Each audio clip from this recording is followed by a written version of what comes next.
All right, welcome back to That's Some Cheese, part of the Vendetta Sports Podcast Network. Today is December 7th, 2020. We have our guy Anthony Fontanello on for a reason, because I do want to lead off with the two New York teams. But first, Anthony, how are you? Doing well, Trey. Doing well. Yeah. So let's just jump right in here. Because I want to start with your team, New York Giants. And I kind of said this in the Slack, but expanded on it in the lead word. But I want to talk about it with you. Before the year, I didn't feel good about any of the teams in the NFC East. I think I changed my opinion 2 or 3 times on, the Eagles won it last year, but God, they had a fucking terrible draft, and they're really not well run. And then I think Dallas probably has the best overall team, but they just hired Mike McCarthy, gross. Washington, they don't even have a fucking logo. How the fuck am I going to pick them? And I also said the same thing about the New York Giants. They hired a special teams coach. What the fuck is that about? But I sit here today. They're in first place for one reason and one reason only. Joe Judge is the only head coach in the division that has a set of nuts on him. It's just a bottom line fact. We look at Mike McCarthy. He hires a puppet, Mike Nolan, as his defensive coordinator, has absolutely no balls. Saw that one coming. Ron Rivera, fucking liar. Absolute fucking liar. We love Dwayne Haskins. We're going to start Dwayne Haskins. He's our guy. We pull him. Don't really explain why. We start him, but then say he's not ready. But then say he's our future and we don't want to give up on him. And we go to Kyle Allen, but we kind of bench him too for Alex Smith. And then we go back to Kyle Allen. He's a fucking mess. Doug Peterson. I just talked about this on the lead word. I don't even want to get into that. But I guess my only complaint was Joe Judge is a special teams coach, but the guy knows what he's doing. He knows exactly what he's doing. And I'm glad that everybody can see it now after we went into Seattle, beat the Seahawks in their building. They haven't lost there all year. And, whatever you want to say about that Seattle defense, it was the defense for Seattle had nothing to do with that game. Us only scoring 15 points. There's no way we should have won, or 17 points. But however, we did win because our defense is just that much better. From the start of the year, I didn't really think much special things about my team, as literally anybody can go back into my articles week after week of me just ripping into the Giants constantly. And, it was well-deserved. But now the Giants sit 5-7. They're leading the NFC East, which is the most entertaining division in football. I don't care what anyone has to say. Because tell me another division where all 4 teams are within a game or 2 games of the lead. None of them. But right now, the Giants have the best chance to win the division. They are in the lead. I think they hold a game lead now over the rest of the division. And the defense has been playing incredible. Now, that's a big credit to Patrick Graham, which that was a Joe Judge hire. And I give big credit to Patrick Graham and Joe Judge for what they've done with the defense. The offense, it is what it is. We started Colt McCoy at court. Come on now. Like, I was joking around in the Slack saying Colt McCoy is the future. He's the truth. But that was just me trying to convince myself we had a chance to win the game. And, we actually did, because the quarterback in the Giants system doesn't have to do much to win a game. All they have to do is not turn the ball over, which we only had 1 turnover off of Evan Ingram not being able to catch the ball, which Evan Ingram is absolutely terrible. And if anybody would like to take him, please do. But I like it's all they need to do. You like him? The Ravens can have him. The Ravens can have him. Be my guest. Okay. Please be my guest. I'm so done with Evan Ingram. It's not even funny.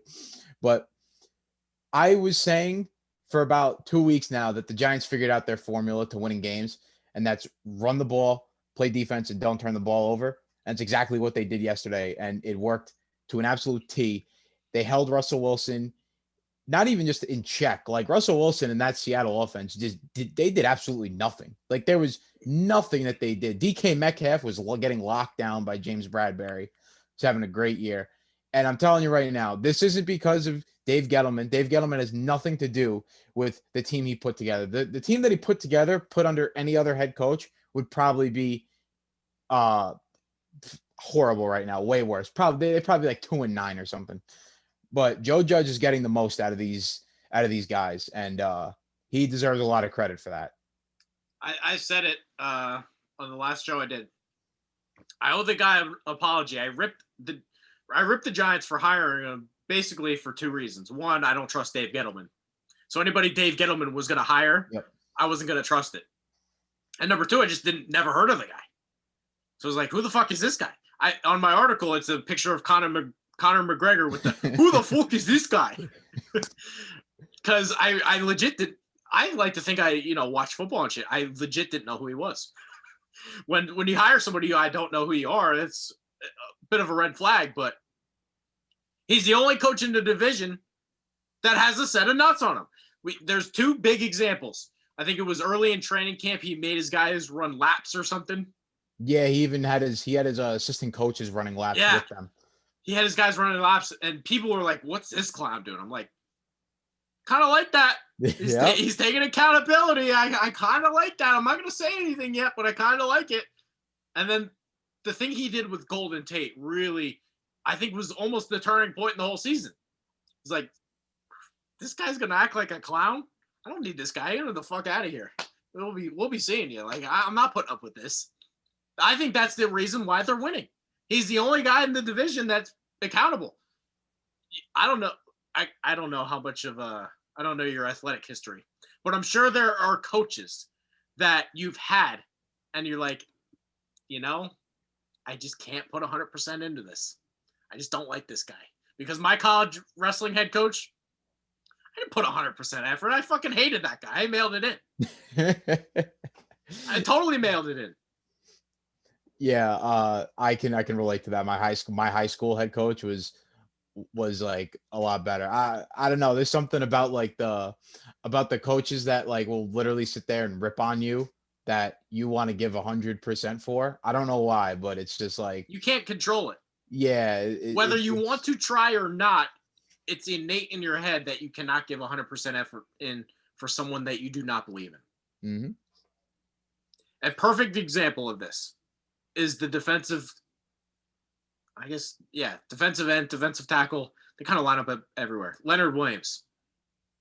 Leonard Williams. Absolutely. This is a fun story. Leonard Williams was the number 1 overall player on my draft board. I probably would have taken him with the first pick that year.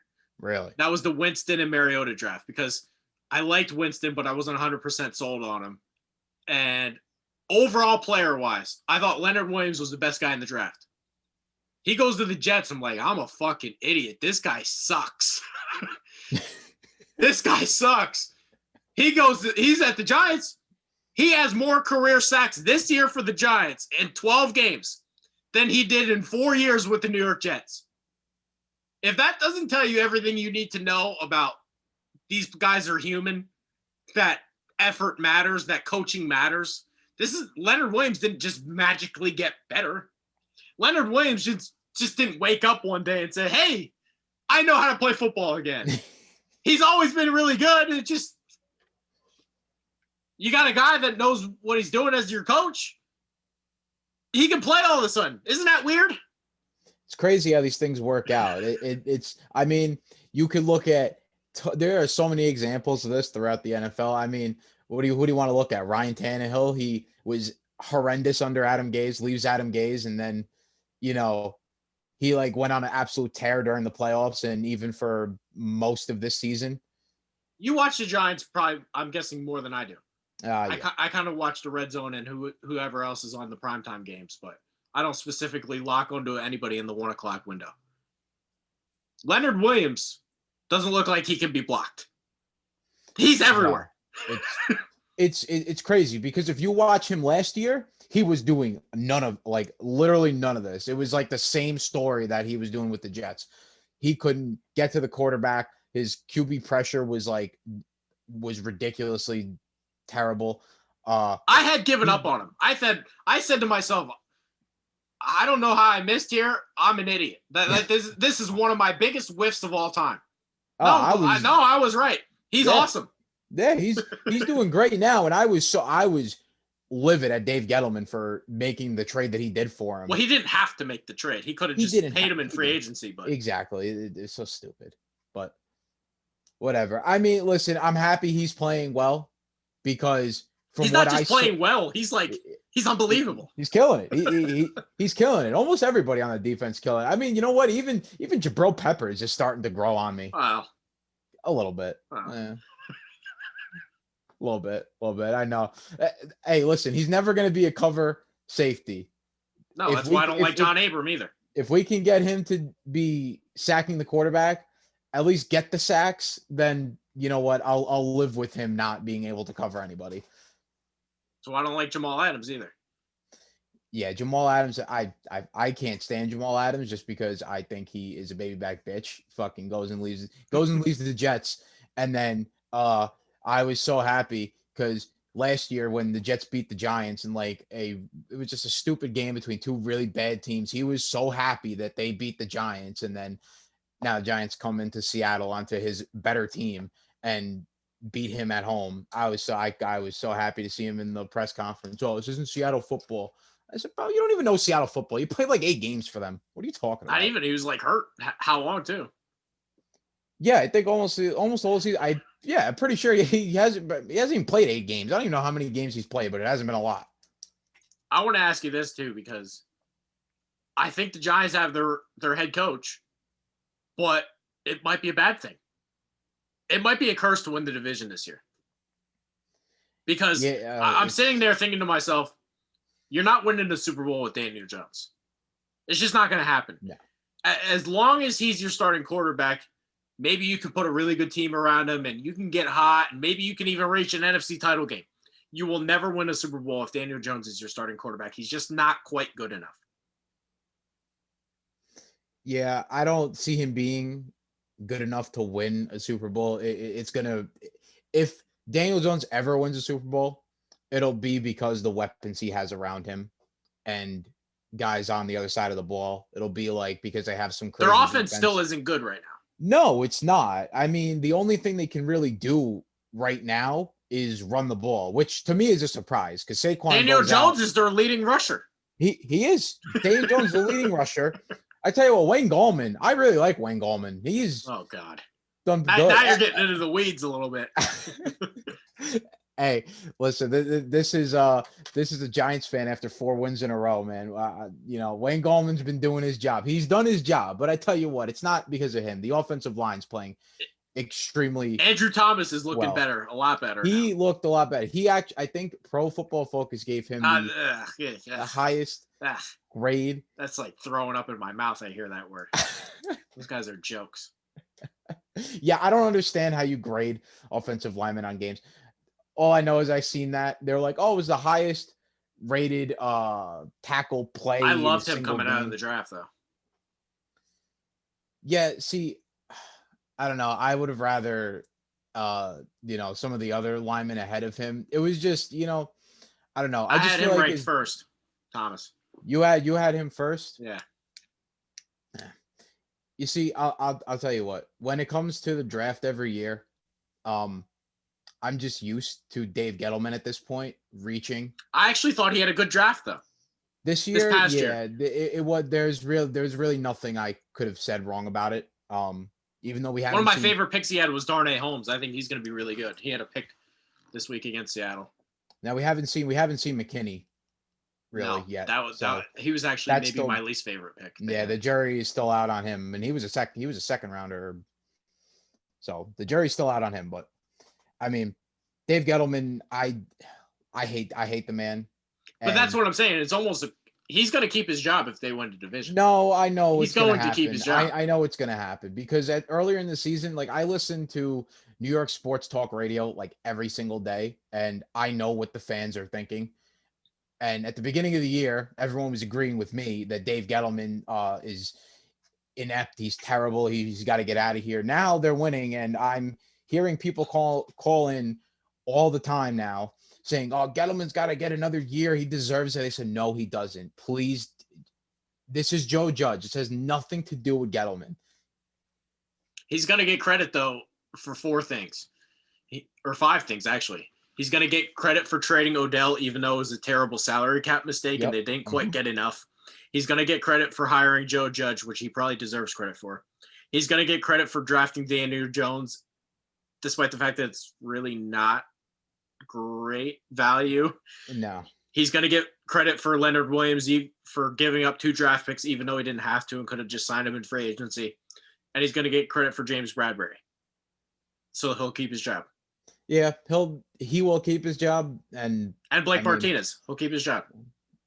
I love Blake Martinez. Like, I guess I got to give Dave Gettleman credit for some of the free agents he brought in on defense. But honestly, like, the computer folks. I hate him. The computer folks. It's all the computer folks. Did you hear? Oh man, I forgot who Dave Gettleman was trying to get. He was trying to get somebody in free agency and actually lost him because he didn't know how to open Zoom. Who's that? I forgot who it was. I would love to know if it actually cost him or if it was a blessing in disguise. His luck is probably a blessing in disguise. Probably. But I will dig on this after the show and I will find out who that was. I hope it was like Austin Hooper. He offered him $100 million. I would have been happy that Zoom call went out. Anthony Fontanello is joining the show. Make sure to follow him on Twitter @_font1. Myself, Trey Dalbert. Make sure to follow our Patreon page. It is Patreon/Vendetta Sports Media. Also, go to the shop. We have a coupon code. Many don't know. The coupon code is CHEESE. You get 20% off all of your orders if you use that. So let's take a quick break for one of our sponsors, and we will be right back. The following broadcast is brought to you in association by Forever Grips. Go to forevergripsgaming.com for all of your affordable gaming accessories. Need new grips for your analog sticks? They've got it. Need to swag up your controller or console, including the Xbox Series X or PS5? They've got it. Need a sweet mouse pad to complete your setup? Go to forevergripsgaming.com now. Act now and use the Vendetta Sports Media promo code VSM15 at checkout to get 15% off of your purchase. That's right, 15% off by using our promo code VSM15. Forever Grips, the best accessories for the best prices are with Forever Grips. All right, let's jump into the New York Jets here. And what an absolute shit show of a game. I want to talk about the Jets just absolutely blowing this game because it can only be explained in 2 ways. They were directed from upstairs in Woody Johnson's office to lose the game. Or Greg Williams is just that fucking stupid. It cannot be explained any other way. And there's this crazy stat out there, and I want to pull it up, that in the history of the NFL, with 15 seconds left and no timeouts and at least 40 yards to the end zone, and in this instance, it was a lot more, 252 pass plays have been called. The Jets are the only team in the history of the NFL to blitz 6 guys in that situation. The only team in the history of the NFL to blitz 6 guys with 15 seconds left and no timeouts. How do you do it? That was absolutely incredible for me on a couple of reasons. One, for the betterment of the Jets, and since I know a ton of Jets fans. That's the fucked up part of this. That they benefited from this. They needed to lose. I'm actually in the process of writing an article right now, which will get out right after we finish recording this. Greg Williams saved Christmas for the New York Jets. And I'll tell you, he saved the entire franchise with that play. If they win that game, the Jaguars lost yesterday, they would be tied for the number 1 pick. Now, after you win a game like that, there could be momentum, and you could end up just stumbling into a random I think the win. Giants have the tiebreaker right now too. Yeah, exactly. That's why, you could end up just stumbling into a win. And 2 wins is you're out of Trevor Lawrence. Greg Williams knew what he was doing. He sat there and just he definitely was just sitting there looking out on the field. He goes, I can't win this game. Like, there's no way. I can't do this. He's like, all right, you know what? Even if I get fired, cover 0, all out blitz. And then they're looking at him like, well, what? He's like, do it. He gives up a touchdown. And at the same time, I had the Raiders in a teaser, and I'm sitting there. I could not believe my eyes as the Raiders are actually in this position and almost lost to the Jets. So when I see that happen, I was very, very happy for my betting self. But that was absolutely incredible. And honestly, that order had to have come down from Woody Johnson. Like, there's just no way. He had to have told Greg Williams, like, listen, man, lose the game right now. Like, he cut out Adam Gase in the headset, and he goes, you got to lose the game right now. Do not win this game, whatever you do. We're gonna have to fire you tomorrow, but listen, we'll give you a nice severance package. I don't want to skip ahead because I want to keep talking about the Jets, but this is why I was so mad. Can we chill out on the fucking Raiders? Can we chill out on the fucking Raiders? I'm chilled out now. I have been on this train, big chilled out, pretty much the entire season. Can we please, for the love of fucking God, stop pretending that this team is moving in the right direction, that this team has it figured out, that this team is loaded with a great roster, because none of those fucking things are true. Not one of them. These people in the Slack can argue with me all they want. The bottom line is, when you lose to the Jets last year, and you kind of did lose this year. You basically lost. You basically did lose this year. When you lose to the Jets in back-to-back years, it's because you're not well coached or your team's not that fucking good. And I think it's the team's not that fucking good. So I'm tired of the Raiders fans telling me that this team's moving in the right direction, that Mike Mayock is drafting this great team, and look at all the things they have and blah, blah, blah. They're not good. They're not. How many times do we have to talk about? They're 7-5. They shouldn't be 7-5. They shouldn't be 7-5. The Jets handed them a win, and the fucking boneheaded Anthony Lynn handed them a win. That's not a good football team. I don't care what anybody says. They're not. Yeah, I've kind of slowed my roll on the Raiders praise. Like, I was like kind of on their wagon a little bit. Like, it's I was insane. I was fooled. And I tell you what, you know why? It's because I didn't actually get to see this team play, since I live on the East Coast, and like they're very rarely on prime time. The only games I saw them play were when they beat Kansas City, when they lost to Kansas City on the last drive of the game. So those are the only 2 games I've seen them play. It's also a division game. People in the division play each other tough. Denver gave Kansas City a run for their money last night. Yeah, Denver's not good. People in the division play each other tough. Exactly. And, I mean, Washington, their only wins are in the division because they like people in division play each other tough. Baltimore fucking stinks. Baltimore's got nothing. They went out there with RG3 and Trace McSorley. I think they lost by 5. What was it? Pittsburgh? I want to say 5. I want to say 5. I want to say 5. I knew it was within a touchdown. To an undefeated Steelers team that has been rolling everybody. Baltimore with RG3, the COVID Ravens, who've got guys out the ass out. Mark Andrews didn't play. J.K. Dobbins, they got like 12 guys out. They lost by 5 with RG3 and Trace McSorley to Pittsburgh. People play in divisions tough.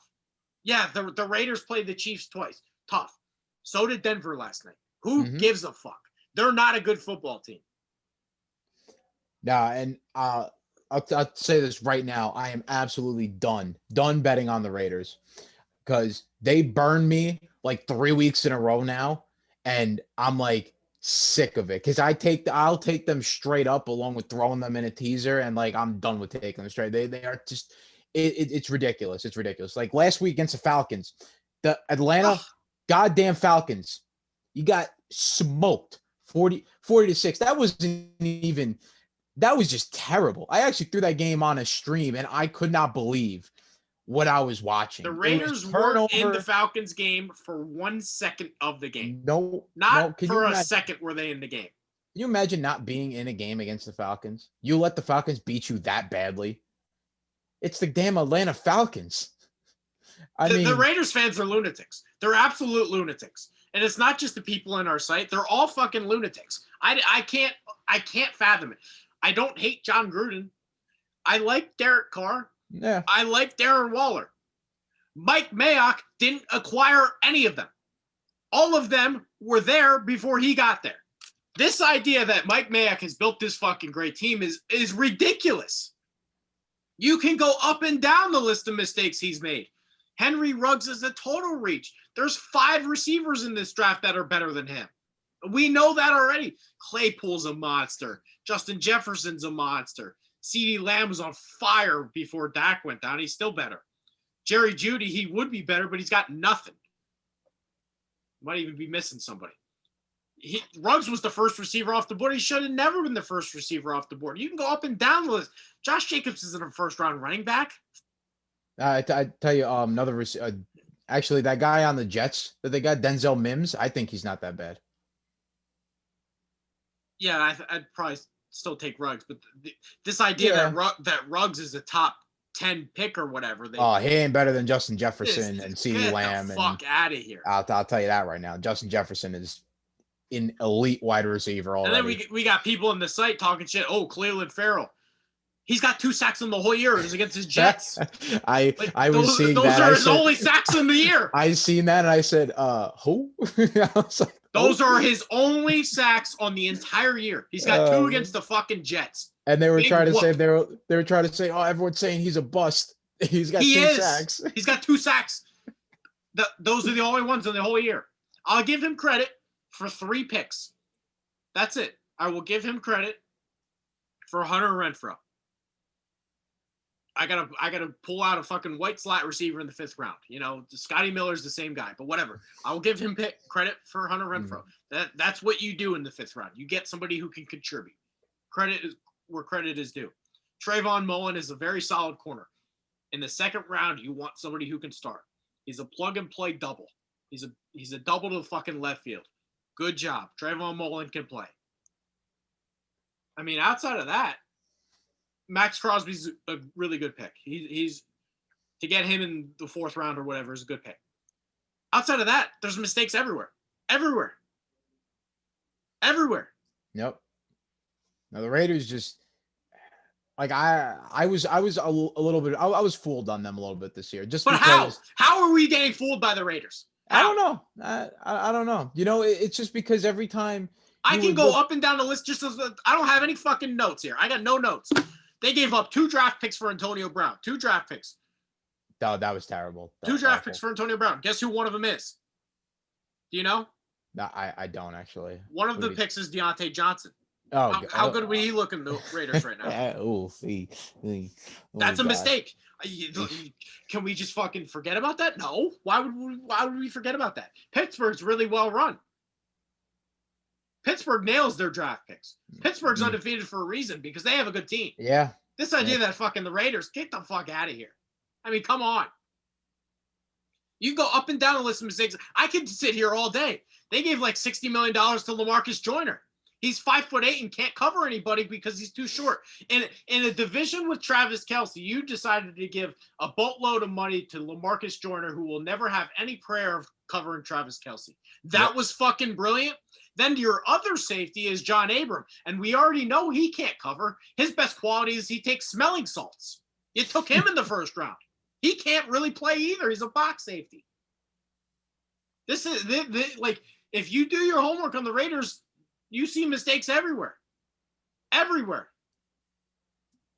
Yeah, this is it was. He's 0 for 4 on 1st round picks, and Damon Arnett, if he doesn't work out, he's 0 for 5. Yep. Hey, the 1st round is honestly, it's a round that you really should not be missing like that. can't be sitting there 0 for 5. You got to be at least one for something. You got to get one right. I mean, come on. And the guys in the Slack are like, oh, so you're not going to let one pick go. When you pick fourth, you cannot miss. No, that's just what like gets when fired. You pick first, you pick anywhere 1 to 5. You can't miss. You get fired. Miss. That's what gets you fired. You can miss in the 6th, 7th, fucking 4th round. Sometimes, yeah. You can miss then. You can't miss 4th overall. You can't miss 4th. This is a guy on NFL Network. When he was an analyst, he had Deshaun Kaiser as his number 1 rated quarterback. And then the following year, he had Mitch Trubisky as his number 1 quarterback. No, I don't know that guy. I don't think that guy knows what he's doing. Yeah, I think my 16-year-old brother could make better quarterback rankings than that. That's despicable. I hope that the Raiders have stopped fooling anybody after that game last week against the Jets and after the blowout by the Falcons. Let's get back to the Jets here. Not a playoff. Enough team. Of this fucking Raider shit. It's we'll go out of control. It's out of fucking control. But back to the Jets. The saddest part is it's good for them. Oh, it's great for them. This is their whole future was riding on this game. That's the only thing that pisses me off is we're just gonna pretend like the Raiders won a game. Oh no, that's the thing that makes me mad about it. They didn't win. Greg Williams gave it to them. They didn't win. They just didn't lose. The Jets have been beat up all year. Like the Jets have not been competitive. They haven't just like lost every game. The only other game they were competitive was against the Patriots. Yeah, it's like the Jets. You will not get any sort of fight out of a Jets team. Like this was what was going on earlier in the year, where the Giants were losing games like crazy and the Jets, but at the same time, I would be saying to people, I'd say, but watch the Giants games and watch the Jets games. They are 2 completely different teams. One team is constantly losing by 1 score, 1 possession. The other team is out of the game by midway through the second quarter. And this has been a common occurrence with every single game this year, except for the Patriots game, but it's a divisional game. They were bound to play them well. They even played the Bills really well one game. I don't think the Bills got into the end zone one game earlier in the year against the Jets. The Bills kicked like 6 field goals and won that way. So to think that the Raiders actually won this game is ridiculous. Greg Williams just gifted it to them. This loss saved the Jets' future, because if they held on to win, Trevor Lawrence, you could kiss him goodbye, and I don't know what they would have done after that, because I like Justin Fields, but I don't know if Justin Fields would be able to turn this franchise around. The other thing that really pisses me off about it, the Jets are going to go down as 0-16, and that's a game that Sam Darnold should have had on his resume as a win.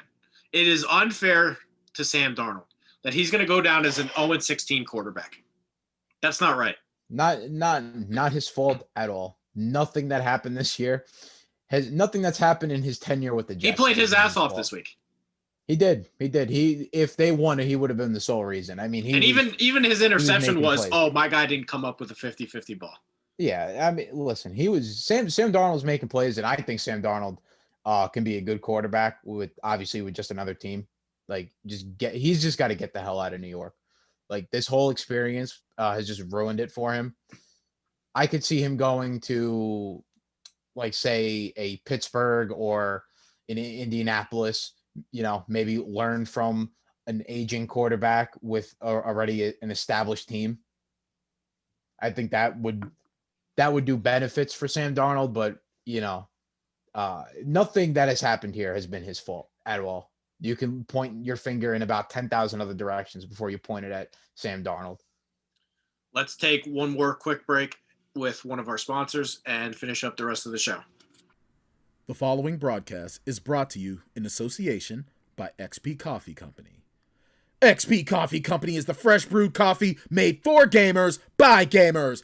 Get amazing flavors like Choco Loco in 8, 12, or 16-ounce bags. Or level up and get Illusion, Isolation, Nightmare, or the Majestic Throne blends in light, medium, or dark roast in whole bean, coarse French press, drip, or fine espresso in 12-ounce, 16-ounce, or 2-pound bags. Wow! Shipping worldwide. If you're in the US, go to usa.xpcoffee.co. If you're in Europe or in the UK, go to www.xpcoffee.co. XP Coffee Company. For gamers, by gamers. All right, we're back. Two quick things and we'll wrap up the show here. Number one, Philadelphia Eagles. And I talked a lot about this on The Lead Word, and you guys can watch that. Probably be out before this. But this idea, and I don't know how you feel about it. Let me ask you this first. Mm-hmm. Where would you rank Carson Wentz? You're starting a franchise right now for, next year or whatever. Where would you put him? Like 1 through 32? Yep. Top 10. Okay, same question. Jalen Hurts. 30 to 32. Which is almost the same thing that me and Chad said. This idea that Jalen Hurts is going to save the franchise is banana land. That's not happening. Oh. I know that Philadelphia is a city that historically has been like, Nick Foles is going to save us, and Jeff Garcia is going to save us, and Kevin Cobb is going to save us, and AJ Feely is going to save us. And they've had backup quarterbacks out the ass that they couldn't wait to get rid of Donovan McNabb and Michael Vick. Like, that's a city that historically has loved their franchise quarterbacks. I don't quite know why, but it is what it is. This idea that you're going to win a lot of football games with Jalen Hurts is insane to me. Did anybody watch him play? Did anybody actually watch, even the 2 quarters or even in college? Do people watch him? I saw a lot of him in college because I'm an Alabama fan, and I thought he was I really thought that Jalen Hurts was one of the worst quarterbacks Alabama's had in a really long time. I'm not even kidding. This guy couldn't hit. He couldn't throw. He couldn't hit the broadside of a barn. And Alabama every year has great receivers, and I'm just watching this guy. He can't throw more than 30 yards downfield. He can't even use his weapons. He's finishing games with 1 touchdown pass and 70 rushing yards. And Alabama would win because of the running backs they had. I'm not sure he gets drafted without Lincoln Riley. No, not at all. If he stayed at Alabama, he would not have been drafted. I didn't think he was going to be drafted at all. Even going to Oklahoma, I was shocked that he even got picked at all, let alone in the 2nd round, which Lincoln Riley got him drafted. Travesty.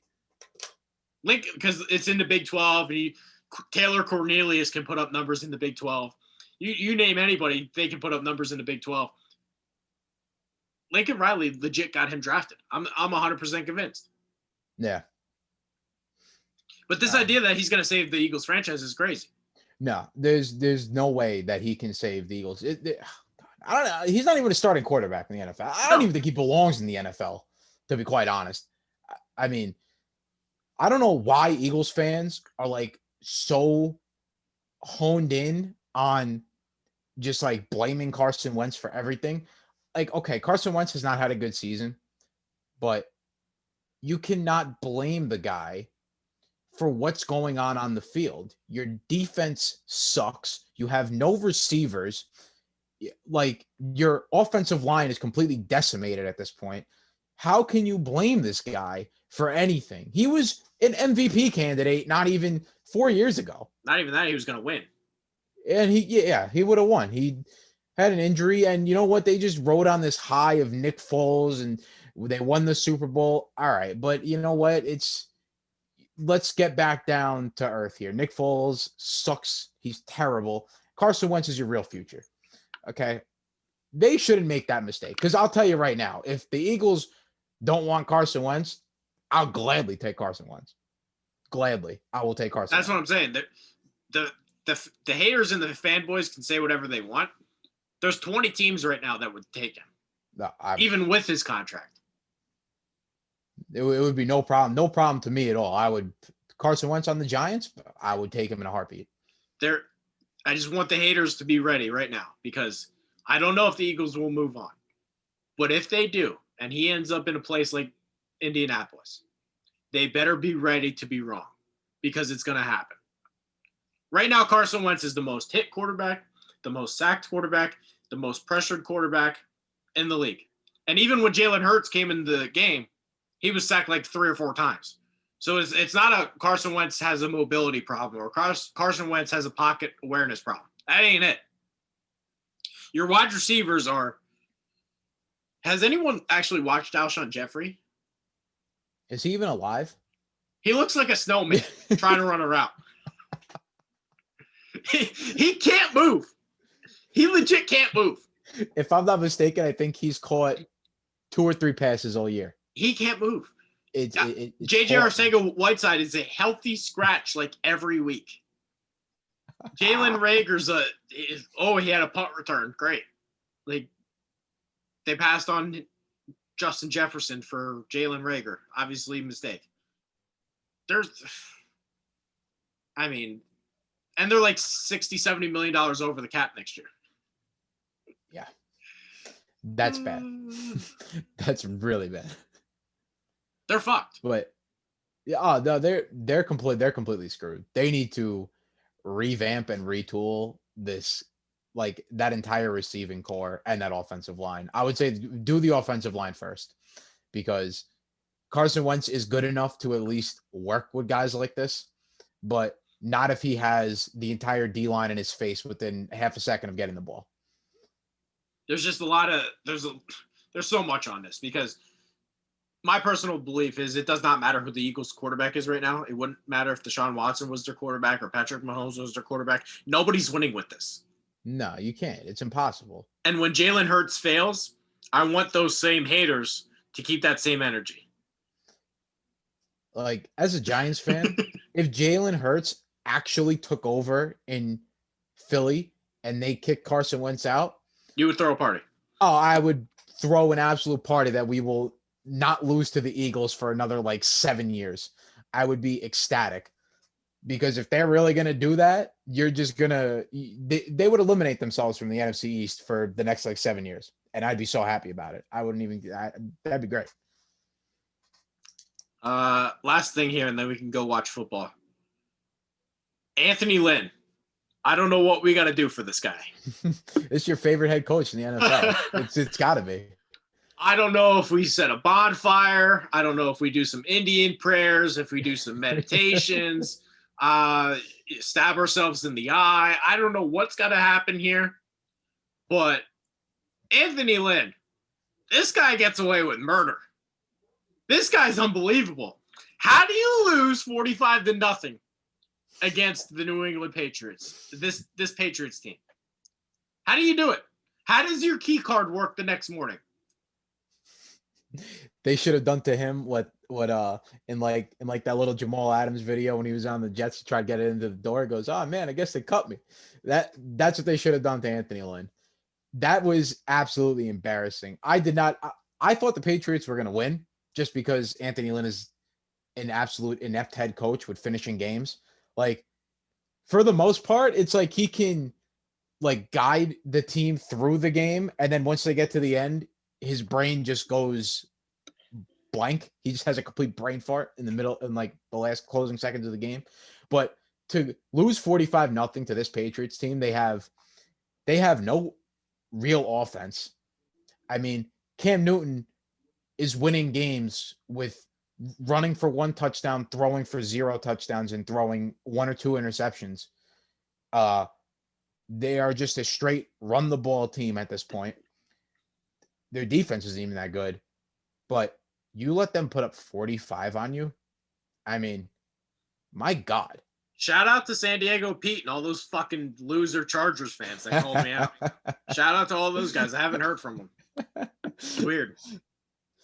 Funny how that happens, right? Oh my God. One of them said something too that I thought was great. They were like, "How can you say that Anthony Lynn isn't a good head coach? Did you see like the 3-game run we went on at the end of last year?" I was like, what is this guy talking about? A 3-game run, anybody can fucking win 3 games. Turns out that a guy being a running back coach for 14 straight years while never taking a coordinator position, probably isn't qualified for the job. It's weird how that works. It's actually pretty crazy, right? It's amazing. And the other crazy part is the Chargers forever have had kicker problems. J.O.K.E is the leading fantasy kicker right now. That guy couldn't make a field goal to save his life with the Chargers. I love my man Co. He's great. He's got I love his name. Great name. He's got a great leg on him. It's amazing. Anthony Lynn, man. It's amazing. Anthony Lynn is just awful. I just don't. I mean, like the craziest part about that game is you lost 45-0, and Cam Newton had 69 yards passing. That's like disrespectful. that honestly is disrespectful. The Patriots' leading receiver was Gunnar Olszewski, who had 30 yards. So in a passing league, you let an offense score 45 points on you, and they didn't pass the ball. Gotcha. That's Anthony Lynn. That should tell you all you need to know about Anthony Lynn. Hey, San Diego fucking Pete, you loser. I got your tweet right here, you piece of shit. Were you going to explain why a former running back coach can't be an effective head coach, or just state it as a fact and to not explain why? How's 45-0? That's your explanation. You fucking losers. If you need an explanation for that, please stay out of people's mentions because you're an idiot. All right, I think that's going to do it. Do you have anything else to add? Nah, all good for today. Make sure to follow Anthony @_font1, his show Toast Time, which is also on the YouTube channel, our Patreon page. Follow me, Trey Dauber, and one more shout out to the shop. Buy a shirt. Coupon code is cheese for 20% off your orders. I think that's going to do it. Thank you guys for watching and listening, and we will see you next time.